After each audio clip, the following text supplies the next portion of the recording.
Hey guys, how you doing? Luna here with a new video. Welcome back to the channel. Today I wanted to have a little chat with you guys because I was doing some research this morning. I'm planning to make a new video, a new episode of the Overrated series, this time about Lou Reed. And instead of finding actual opinions on Lou Reed, I basically found a lot of people hating on the Velvet Underground as a whole, the entire band and their discography, their legacy, not really understanding what, the band's influence actually is. And because it's one of my favorite bands ever, and in my opinion one of the most influential and important bands of all time, I just couldn't really take the slander, so I decided to hop on camera, make an extra video for the week, and kind of talk you guys through the importance of the Velvet Underground as a band. Because even though right now we have the internet, which basically is some sort of like time travel machine to go to the past and see how impactful some of these bands were around the 60s, 50s, and 70s,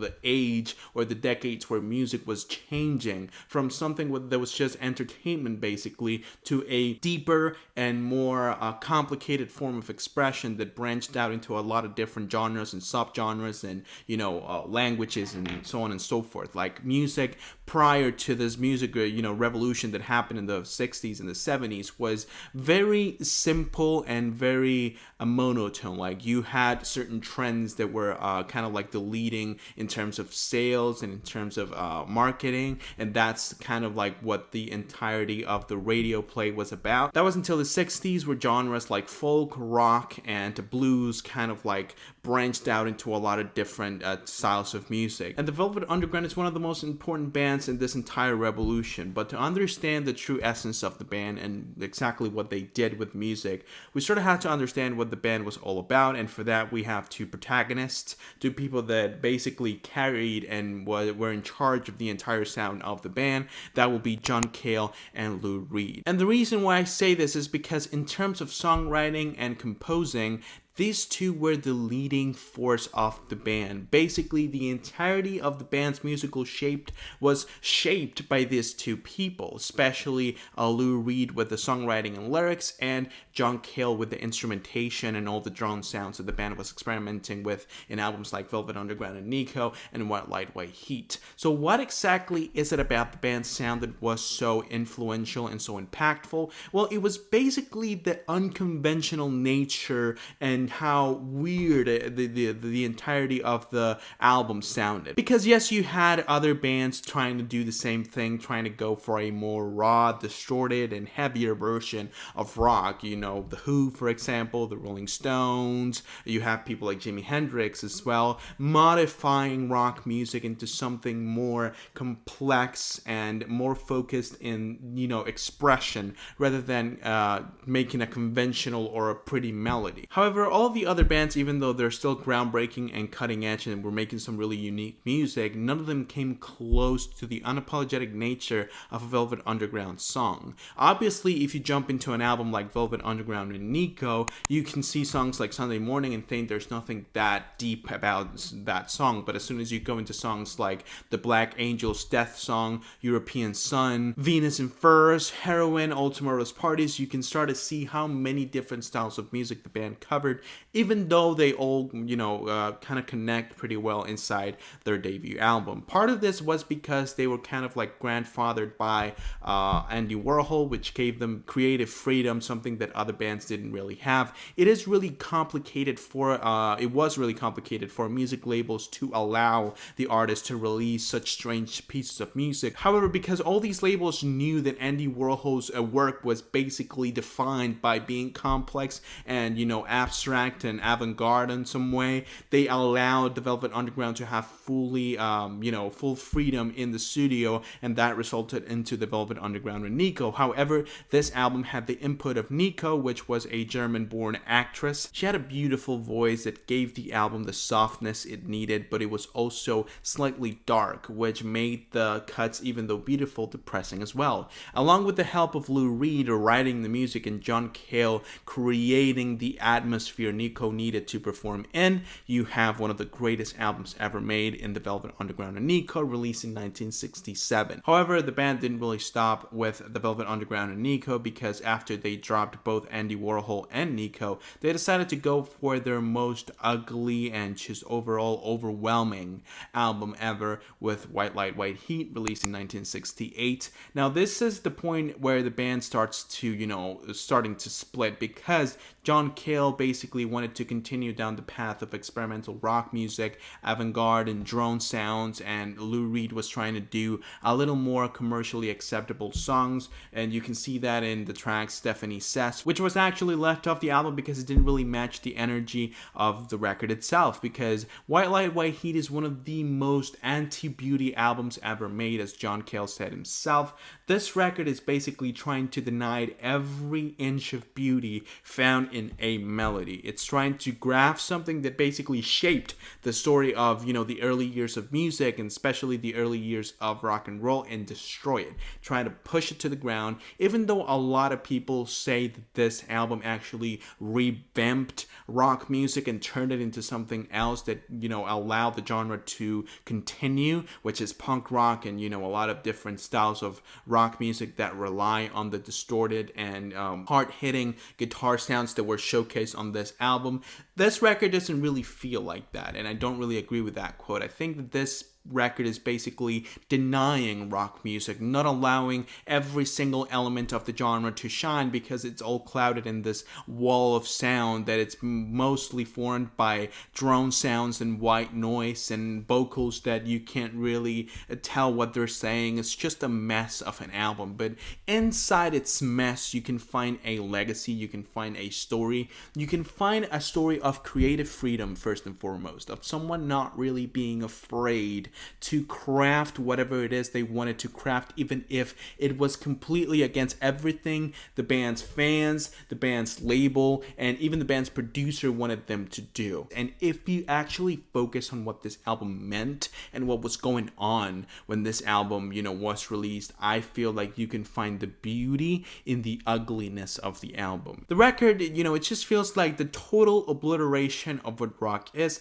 which is a total contrast, and at the same time it makes total sense, because when you look at the third album by the band, The Velvet Underground, released in 1969, this record is one of the most beautiful and intimate records ever made, and it's 100% better than the White Light, White Heat. However, I don't think it's as impactful or as important, so it isn't really the same listening experience. By the time the White Light, White Heat was finished, by the time that record was gone, Lou Reed decided to kick John Cale out of the group because he wanted to go in a different direction. So as soon as he left, I think there was this sense of freedom in Lou Reed's craft that can be heard throughout the album, because in this self-titled album by the band, there's no need to prove anything with the instrumentation. It's very simple, to the point where sometimes it feels like an a cappella album. Actually Lou Reed decided to release a closet version of the album, which basically pushes back the instrumentation of the record and vamp up the volume of the vocals, which makes the record even more intimate and personal. And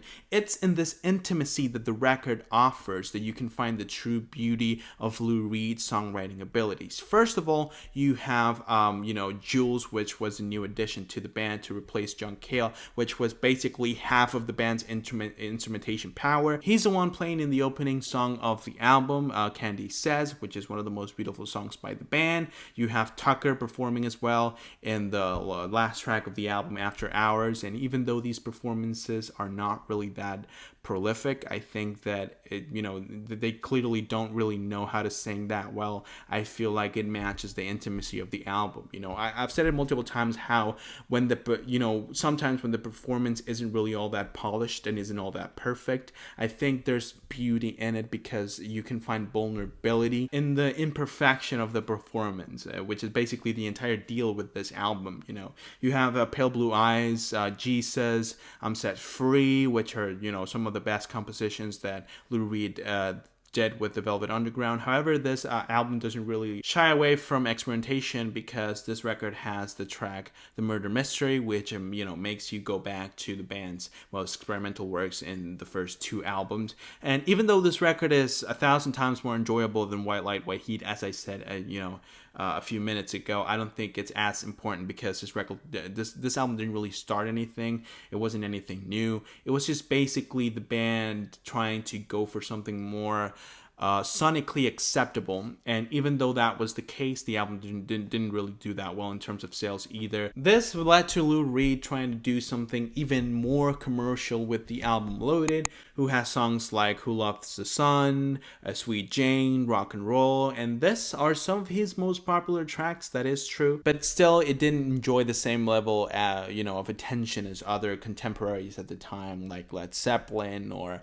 Pink Floyd. And I know that these are really bands that are really far away from the Velvet Underground in terms of instrumentation. I know they're not the same. I'm not saying they are. However, it could be considered as Lou Reed's contemporaries. Even if you want to go to someone like David Bowie, the Velvet Underground didn't even have half the amount of fame as David Bowie had at the time, and Bowie's music wasn't exactly conventional either. So this basically led to Lou Reed leaving the band, deciding to break up the band and going for a completely different direction, in which he did found some more commercial success. But that was pretty much the end of the Velvet Underground. There was a lost album in between the the band's self-titled album in 1969 and Loaded. However, I don't really know much about that, so I'm not even going to talk about it. You do have Squeeze, released in 1973, but that album only really had Doug Yule as one of the OG members of the Velvet Underground, and he's not even part of the OGs if you think about it. He wasn't present in the first two records, so I don't think he counts as an OG, so I'm not going to count the album because it's basically a completely different band. So I think that the story that I'm trying to tell with this video, which is going to be really long by how much recording time I have right now, is that the band's legacy goes far beyond the music. Even though, yes, the music was really influential too, the drones were extremely influential, the heavy guitars and distorted sounds and white noise was basically the blueprint for punk music and post-punk as well. People like Iggy Pop, people like Stephen Morris from Joy Division, people like David Bowie, all of them take a lot of inspiration from the Velvet Underground's sound. And even things like dark wave music, which is a very modern thing right now, takes inspiration from songs like Venus in Furs or All Tomorrow's Parties, which is basically goth rock but set the foundation, those heavy basses and the slow pace in which the track moves set the basis for what that genre ended up being. One of the most influential records ever, Velvet Underground and Nico, is basically every song kind of branched out into a different style of music. But as I said just a minute ago, it goes beyond that, because the lyrical themes in tracks like Lady Godiva's Operation, which is basically about a trans woman, and then you go to The Gift, which is a story about a murder pretty much, and then you go to Heroin, being about drugs, and then you go to Venus in Furs, which is about a dominatrix, a really sexually charged song. And even today, 50 plus years after the album was released, I don't think you can find a lot of songs like it, and when you look at the way they carried their discography, how they were basically artists who didn't care about the public's opinion, even though they did, it seemed like they didn't, it seemed like they were just trying to put the music they had on their minds on the records, and that is it. That was the most important thing for them. This eventually led the band to create some of the most groundbreaking and unapologetic pieces of music ever made with their first two albums, and then Have No Fear to go for a more detailed and intimate and overall ASMR-ish style of album that relied on folk music more than anything with their self-titled album in 1969. This went on to inspire a whole generation of musicians that were tired of trying to find music that fit the public and decided to focus on finding public that fit their music. This resulted in some of the most groundbreaking albums of the 70s, 80s, 90s, and even today there's still people who have the Velvet Underground as, one of their major inspirations in music. So for that reason, I think that a lot, people that criticize the Velvet Underground and they say that this is just effortless trash, that it's just a bunch of sounds put together, this is not music, this is just a bunch of rubbish, should go back to their discography, do a little bit more research, try to understand what the band caused and why they did what they did and how they did it, and then you can criticize the band and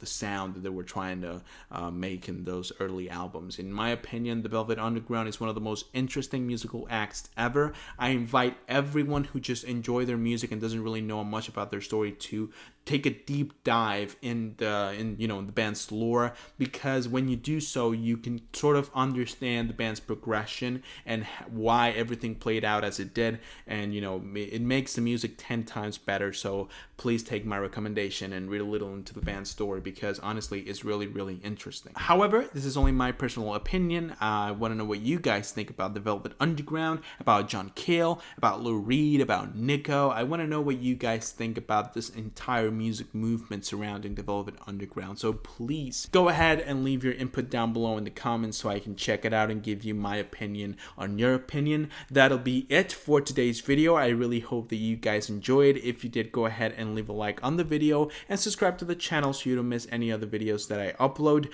Please, if you want me to talk about any other bands, if you want me to review a certain album, if you want me to check out a certain song, go ahead and leave it down below as well, and I'll make sure to fulfill your request as soon as I can. With that being said, once again, I hope that you guys enjoyed, and I hope that I can see you soon with a new video. But until then, bye.